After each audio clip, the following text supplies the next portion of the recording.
कोमल की मम्मी के बार बार फोन आ रहे थे कि वो किस समय मायके आने के लिए निकल रही है। हाँ मम्मी, बस आधे घंटे में निकलूंगी, वही 1.5-2 घंटे लगेंगे गुरुग्राम पहुंचने में, रास्ते में बहुत जाम मिलता है, तो मेट्रो से आ जा। मम्मी वो अटैची और बैग भी है ना, इसलिए मैंने कैब कर ली है, आप टेंशन मत लो, मैं आ जाऊंगी। ठीक है कोमल, आ जाना टाइम से, मैं खाना तैयार रखूंगी। कोमल फोन पर कुछ और कहती, उससे पहले ही फोन कट गया। कोमल मायके जाने की तैयारी करने लगती है। रिंकू और दिशा की गर्मियों की छुट्टियां थी, इसी वजह से कोमल कुछ दिनों के लिए मायके रहने जा रही थी। मुझे ऑफिस के काम से न जाना होता तो मैं तुम्हें गाड़ी से छोड़ देता, पर बहुत अर्जेंट मीटिंग है आज ऑफिस की। वैसे मैं बीच में मिलने आ जाऊंगा और बाकी तुम मम्मी के घर रहकर आ जाओ, फिर हम बच्चों के साथ घूमने चलेंगे। कोमल खुश थी कि वो बहुत दिनों बाद मायके रहने जा रही है। बच्चों के स्कूल और कामों की वजह से कोमल बहुत कम मायके रहने जा पाती थी। अब बच्चों की छुट्टियां थी, इसलिए कोमल कुछ दिनों के लिए मायके रहने जाती है। पर जब वो मायके पहुंची तो उसकी भाभी सुनैना घर पर नहीं थी। नानी माँ, मुझे मैंगो शेक पीना है। नानी माँ, मुझे मैंगो खाना है। हाँ बच्चों रुको, मैं अभी तुम दोनों के लिए मैंगो भी लाती हूँ और मैंगो शेक भी। मम्मी, भाभी अपनी मम्मी के घर से कब तक आएंगी? बस आने ही वाली होगी, मैंने उसे बता दिया था कि तुम आने वाली हो। अभी कोमल पूरी बात भी नहीं कर पाई थी कि सुनैना अपने 2 बच्चों चारू और दीपू के साथ आ जाती है। अरे माँ जी, फ्रिज के सारे आम काटकर अपनी बेटी को ही खिला दिए या फिर 1-2 छोड़े भी हैं? कैसी हो कोमल? नमस्ते भाभी, मैं ठीक हूँ, वो बच्चे मैंगो की जिद। हाँ, आम का सीजन है और बच्चे अपने मामा के घर आए तो आम तो खाएंगे ही ना। ये देखो, मम्मी ने पके हुए बढ़िया दशहरी आम खाने को दिए, पूरे 5 किलो हैं। अब देख लो, पिछली गली में मेरा घर है, फिर भी मम्मी पापा मुझे सामान देते ही रहते हैं। मैं भी कुछ न कुछ ले जाती रहती हूँ, कभी खाली हाथ नहीं जाती। सुनैना, कोमल भी आम और लीची लेकर आई है, फ्रिज में रख दिए हैं। अच्छा किया, वैसे भी अब कुछ दिन यहाँ रुकोगे तो बच्चे तो कुछ न कुछ खाने को मांगते ही रहते हैं। अच्छा, मैं ये आम फ्रिज में लगा कर आती हूँ। सुनैना रसोई में चली जाती है, पर कोमल उस समय गुस्से में थी। मम्मी, यही वजह है कि मैं यहाँ ना पसंद नहीं करती हूँ। मेरा तो मन ही नहीं था कि मैं इस बार छुट्टियों में मायके आऊं। सुधीर तो बोल भी रहे थे कि कहीं घूमने चलते हैं, मैंने ही उन्हें मना कर दिया कि नहीं, पहले मैं कुछ दिन मम्मी के घर जाकर आऊंगी, इसके बाद घूमने जाएंगे। बहुत बड़ी गलती कर दी जो मैं यहाँ आ गई। अगर भाभी का यही रवैया रहा ना तो मैं फिर कभी नहीं आऊंगी मायके। अरे सुनैना की बातों पर ध्यान मत दिया कर, वो ऐसी ही है, उसे समझ नहीं है कि कब क्या बोलना चाहिए। और ये घर मेरा है, तेरी माँ का है। अभी क्योंकि मैं जिंदा हूँ इसलिए तू अपनी माँ के घर आई है, आराम से रह। आज तेरे पापा जिंदा होते तो तेरे आने पर पलके बिछा देते। कोमल देखती है उसकी माँ की आंखों में आंसू आ जाते हैं, इसलिए कोमल उस समय चुप हो जाती है और बात को बदल देती। मम्मी, भैया को ना फोन मिला दो, उन्हें कहना मेरे लिए बंगाली रसगुल्ले लेते हुए आएंगे, बहुत मन हो रहा है। तभी कोमल का भाई आ जाता है। अरे मुझे पता है तू आने वाली है, इसीलिए मैं रास्ते में हलवाई से बंगाली रसगुल्ले लेता हुआ आया हूँ। ये ले, तेरी पसंद के बंगाली रसगुल्ले, वो भी छोटे वाले। नमस्ते भैया, कैसे हो? थैंक यू, आपको याद था कि मैं आने वाली हूँ। हाँ, मम्मी ने सुबह बता दिया था कि तुम आने वाली हो। और जीजू कैसे हैं, सब बढ़िया? जी भैया, सब ठीक है। देसी घी लाए हो? मैंने बोला था देसी घी खत्म हो गया, लेते हुए आना। अरे मैं भूल ही गया, सॉरी। काम की चीज तो तुम भूल ही जाओगे जो मैंने बोली है। बहन के लिए रसगुल्ले लाना नहीं भूले, और देसी घी भी मैं अपने लिए नहीं बोल रही हूँ। रिंकू और दिशा देसी घी के पराठे खाते हैं। कोई बात नहीं भाभी, पराठे की इतनी जरूरत नहीं है, बच्चे सादी रोटी भी खा लेते हैं, और दाल चावल बने हैं ना तो उसके साथ रोटी की जरूरत नहीं। नहीं, मुझे सारी जिंदगी ये थोड़ी सुनना है कि बहन मायके रहने आई और उसे और उसके बच्चों को देसी घी खाने को नहीं मिला। जाओ रवि, आप लेकर आओ। हाँ, जा रहा हूँ। ये बात तुम सीधे मुंह से भी तो बोल सकती थी, इतना घुमा फिरा कर क्यों बोली? उस समय रवि देसी घी लेने के लिए चला जाता है। सुनैना आगे पीछे तो ठीक रहती थी, पर जैसे ही कोमल कभी रहने के लिए आ जाए तो वो ऐसे ही व्यवहार करती थी। इसी वजह से कोमल मायके आना पसंद नहीं करती थी। वो तो सिर्फ अपनी माँ और भाई की वजह से ही मायके आ रही थी। माँ, इतना याद रखो, मैं बस आपके और भैया के मुंह को यहाँ आती हूँ, वरना भाभी से मुझे कोई उम्मीद नहीं। कोमल का मन ही नहीं लग रहा था, क्योंकि उसकी भाभी सुनैना बहुत ही अटपटा व्यवहार करती थी। एक दिन सब लोग घूमने के लिए मॉल गए। पापा, हमें गेम खेलने हैं। हाँ पापा, चलो ना गेम खेलते हैं। अभी नहीं बच्चों, थोड़ी देर में चलते हैं, पहले थोड़ा मॉल में घूम तो लो। ये मॉल कितना बदल गया है, पहले तो छोटा सा था, लगता है बड़ा किया है। हाँ, अभी तो और बड़ा बनेगा। मामा जी कॉर्न्स खाने हैं। और मुझे आइसक्रीम। अभी खिलाता हूँ, चलो सुनैना, आओ आइसक्रीम खा लेते हैं। रवि सबको आइसक्रीम लेकर देता है। रिंकू भी अपनी पसंद के कॉर्न्स और आइसक्रीम ले लेता है। सब लोग आइसक्रीम खाते हैं। चलो बच्चों, अब हम गेम पार्लर चलते हैं, हम सब वहाँ पर गेम खेलेंगे। रवि जैसे ही सबको गेम पार्लर ले जाने लगता है तो वो देखता है कि आज गेम पार्लर बंद है। भैया गेम पार्लर बंद है। जी गेम पार्लर बंद है, काम चल रहा है। चलो बच्चों, अब तो गेम पार्लर बंद है, थोड़ा और घूम लेते हैं फिर घर चलेंगे। रवि सबको घर ले आता है, पर घर आकर सुनैना गुस्से में अपने कमरे में चली जाती है और रवि से बुरी तरह लड़ने लगती है। सुनैना, तुम फिजूल की लड़ाई कर रही हो। मैं लड़ाई कर रही हूँ? ये लड़ाई तुम्हारी बहन और उसके बच्चों की वजह से हुई है। तुम्हें जब चारू और दीपू ने बोला कि पापा गेम पार्लर चलो तो तुमने उनकी बात पर ध्यान नहीं दिया, और जैसे ही तुम्हारी बहन के बच्चों ने तुमसे आइसक्रीम और कॉर्न्स की फरमाइश की तुमने फौरन खरीद कर दे दिए। तुम्हारी बहन तो चाहती यही है कि हम दोनों की लड़ाई हो। वो आती है और हमारे घर में कलेश छिड़ जाता है। चुप हो जाओ सुनैना, कोमल सारी बातें सुन रही होगी, उस पर क्या बीतेगी तुमने सोचा भी है? कोमल इस घर की बेटी है, मेरी बहन है। अगर तुम्हारे घर में तुम्हारे साथ ऐसा हो तो तुम पर क्या बीतेगी सुनैना? थोड़ा होश में आओ, तुमने आज बहुत बोल दिया। कोमल सब कुछ सुन चुकी थी। कुछ देर बाद जब सुनैना शांत हो जाती है, रवि भैया, चारू और दीपू के एडमिशन की बात सुधीर जी ने स्कूल में कर ली है। आप चिंता मत करो, अब इन दोनों का एडमिशन भी रिंकू और दिशा के स्कूल में हो जाएगा। छुट्टियों के बाद आपको एक फॉर्म फिल करना है, बाकी सारी बात सुधीर जी ने कर ली है। अब जीजू को मेरी तरफ से थैंक यू बोलना। वैसे मैं भी उन्हें पर्सनली फोन कर दूंगा। इतने समय से एडमिशन की वजह से मैं बहुत परेशान था। सुधीर जी ने बहुत बड़ा काम कर दिया। कोमल वापस जा रही है रवि। सुनैना की बातों से इसका मन बहुत दुखा है। हाँ भैया, अब मन बहुत दुख चुका है और आप प्लीज मुझे रोकना मत। मैं नहीं चाहती कि मैं आपकी और भाभी के झगड़े की वजह बनूं। मेरी कैब आ गई है, मैं चलती हूँ। कोमल जैसे ही बैग उठाने लगती है, सुनैना उसका हाथ रोक देती है। कोमल सॉरी, मैं जानती हूँ मेरी वजह से तुम्हारा मन दुखा। तुम हमारे लिए इतना सोचती हो और मैंने तुम्हें कितना कुछ गलत बोल दिया। ऐसे अचानक मत जाओ, सुधीर जी गलत सोचेंगे। कुछ दिन और रुक कर जाना। बच्चे बहुत मन से अपने मामा मामी के घर आए हैं, मैं ऐसे नहीं जाने दूंगी। मैं जानती हूँ मैंने गुस्से में बहुत गलत बोल दिया, पर मैं ये भी जानती हूँ कि तुम मुझे माफ कर दोगी। भाभी प्लीज आप मेरे से सॉरी मत बोलो, आप मुझसे बड़े हो। सारे गिले शिकवे दूर हो जाते हैं और मन की कड़वाहट खत्म हो जाती है। सुनैना और कोमल एक दूसरे के गले लग जाती हैं। सब कुछ ठीक हो जाता है। रिश्ते फिर से सुलझ जाते हैं।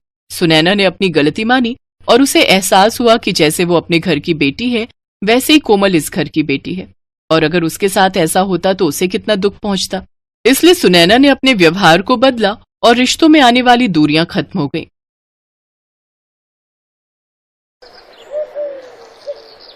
कुछ दिनों से मीरा बहुत परेशान थी। उसकी शादी के बाद जब जब वो अपने मायके अपने भाई भाभीयों से मिलने के लिए जाती तो सब उसे खूब लाड प्यार करते, उसकी खूब खातिरदारी करते, पर कुछ समय से वो उनके नेचर में चेंज देख रही थी, इसीलिए उसका मन भी बहुत उदास था। क्या हुआ बहू, तुम थोड़ी परेशान दिखाई दे रही हो? मुझसे कहो, मैं भी तो तुम्हारी माँ हूँ। माँ जी, शादी से पहले भैया भाभी मेरे से बहुत प्यार से बात करते थे, मेरी छोटी छोटी जरूरतों का बहुत ख्याल रखते थे, मुझे किसी भी चीज की कमी नहीं होने देते थे। पर शादी के बाद मैं जब भी उनसे मिलने जाती हूँ वो मेरे से ठीक से बात ही नहीं करते और यहाँ तक कि मुझसे मिलने भी नहीं आते, और मुझे उन्होंने बुलाना भी बहुत कम कर दिया है। आखिर ऐसा क्या हुआ है जिस वजह से वो लोग मुझसे बात करने से कतराने लगे हैं? हो सकता है बहू ये तुम्हारे मन का वहम हो। पहले तुम उनके साथ रहती थी ना, तो तुम्हें इस बात का एहसास नहीं होता था। अब तुम उनसे दूर हो, इसलिए तो उन्हें ज्यादा याद करने लगी हो, तभी तुम्हारे मन में ऐसे विचार आ रहे हैं। मुझे नहीं लगता कि ऐसा कुछ उनके मन में होगा।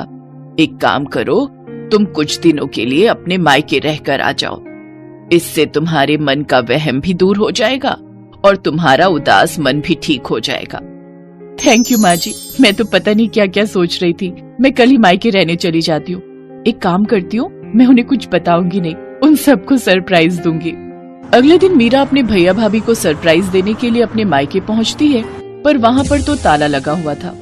अरे, घर पर तो ताला लगा हुआ है, हो सकता है निशा भाभी और अलका भाभी कहीं बाहर गई हो।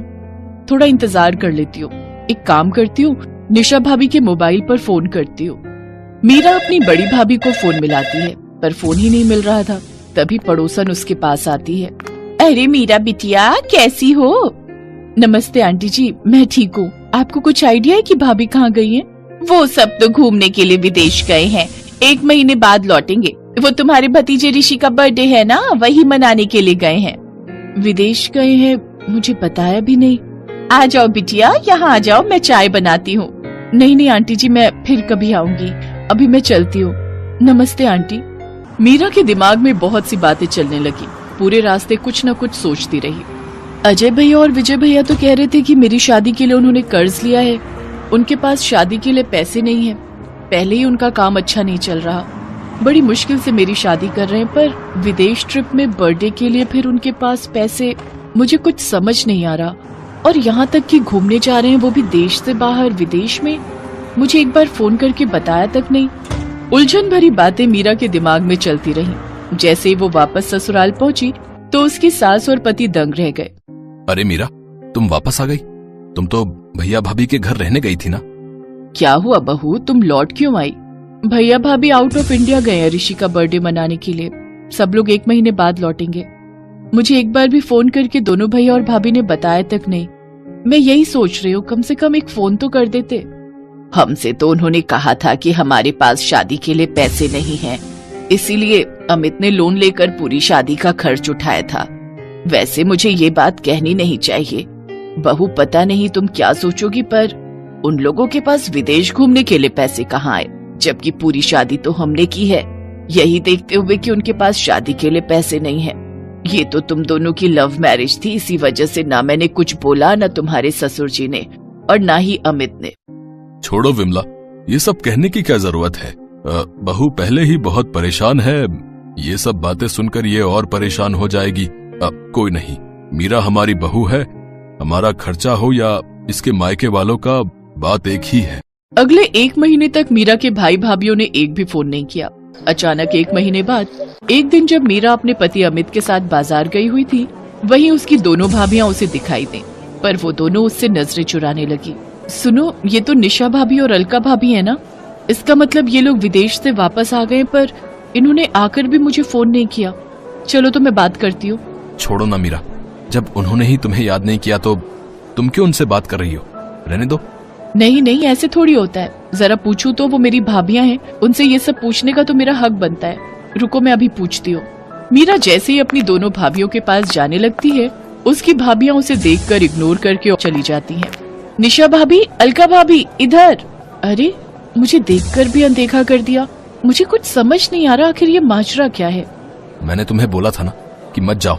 देखो, उन्होंने तुम्हें देखा फिर भी नहीं रुकी। चलो अब घर चलते हैं। मीरा घर आकर सारी बात अपनी सास को बताती है। अब तो ये सब सुनकर मुझे भी कुछ गड़बड़ लग रही है। तुम्हारे भैया भाभी तुम्हें अनदेखा क्यों कर रहे हैं? कुछ दिन इंतजार करो, देखते हैं, क्या पता वो खुद फोन कर लें। अगले कुछ दिनों तक मीरा ने वेट किया, फिर भी किसी का भी फोन उसके मायके से नहीं आया। एक दिन मीरा अपनी सास के साथ किसी काम से बाजार से लौट रही थी, तो रास्ते में उसे अपने पापा के खास वकील दोस्त मिस्टर शर्मा मिल गए, जिनसे उसे एक ऐसी बात पता चली जिसे सुनकर वो और उसकी सास हैरान रह गए। मुझे तो हैरानी हो रही है मीरा बिटिया कि तुम्हारे दोनों भाइयों ने बंटवारे का हिस्सा तुम्हें नहीं दिया, जबकि तुम्हारे पापा तो 3 हिस्से करके गए थे। उन्होंने तुम्हारी वसीयत में यही लिखा था कि तीसरा हिस्सा तुम्हारी शादी और तुम्हारे दूसरे खर्चों के काम आएगा। पता नहीं अचानक से तुम्हारे दोनों भाइयों ने मुझे मना कर दिया और मेरी जगह किसी और वकील को हायर कर लिया। मुझे बात ही समझ नहीं आई। अब मैं क्या ही बोलता कि मुझे क्यों हटा रहे हो। मेरा बोलना भी सही नहीं था ना, पर मैं ये तो कहूंगा बेटी कि तुम्हें अपने हक का पैसा लेना चाहिए। वो तुम्हारे पापा की आखिरी इच्छा थी कि तुम्हें भी बंटवारे का हिस्सा मिले। मुझे कहना तो नहीं चाहिए, पर कहीं ना कहीं मुझे लगता है कि तुम्हारे भाई भाभीयों ने तुमसे बेईमानी की है। मैं यकीन नहीं कर सकती कि मेरे अपने सगे भाई मेरे साथ ऐसा करेंगे। वकील अंकल, प्लीज मेरी हेल्प कीजिए, ताकि मैं अपने हिस्से के पैसे अपने भाई भाभीयों से ले सकूं। एक बार वो कहते तो सही कि बहन, हम तुझे बंटवारे का हिस्सा नहीं देना चाहते, तो मैं हंसते हंसते वो पैसे उन्हें दे देती। अरे, मैं तो उनकी सगी बहन हूँ। वो मुझसे जान भी मांगते तो मैं दे देती, पर उन्होंने मुझसे इस तरह झूठ और बेईमानी के सहारे बर्ताव किया है, वो माफी के लायक ही नहीं है। प्लीज अंकल, मुझे किसी भी तरह अपने भाइयों से अपना हिस्सा लेना है। ठीक है, मैं तुम्हारी मदद जरूर करूंगा बेटी। है मीरा, तुमने बिल्कुल सही फैसला लिया है। मैं और बाकी घर के लोग भी तुम्हारे साथ हैं। Thank you mummy ji, thank you so much. मुझे पता है कि आप लोग बहुत अच्छे हैं। आपने खुद ही सारी शादी का खर्च उठाया था, ये बात मैं कैसे भूल सकती हूँ। अब मैं अपने भाई भाभीयों से अपने पापा की जायदाद का हिस्सा जरूर लूंगी, जो वो मेरे लिए छोड़ कर गए हैं। वकील मिस्टर शर्मा की हेल्प से मीरा को अपने पिता की जायदाद में से तीसरा हिस्सा मिल जाता है, जो वो उसके नाम करके गए थे। पर मीरा को इस बात का दुख था कि उसके भाई पैसों के लिए उसके साथ गलत हो गए। आज से मेरा कोई मायका नहीं है। भूल जाना कि आपकी कोई बहन भी थी। ऐसा मत कह मीरा, हमसे गलती हो गई। हाँ मीरा, पैसों के लालच में हम अंधे हो गए थे। नहीं भैया, अब बहुत देर हो चुकी है। प्लीज अब आप मुझसे कभी भी कोई वास्ता मत रखना। थैंक यू शर्मा अंकल, आपने मेरी बहुत हेल्प की। मीरा की आंखों में आंसू थे। उसने हमेशा के लिए अपने भाइयों से मुंह मोड़ लिया। शायद उसके भाई भाभीियों के लिए यही सबसे बड़ी सजा थी।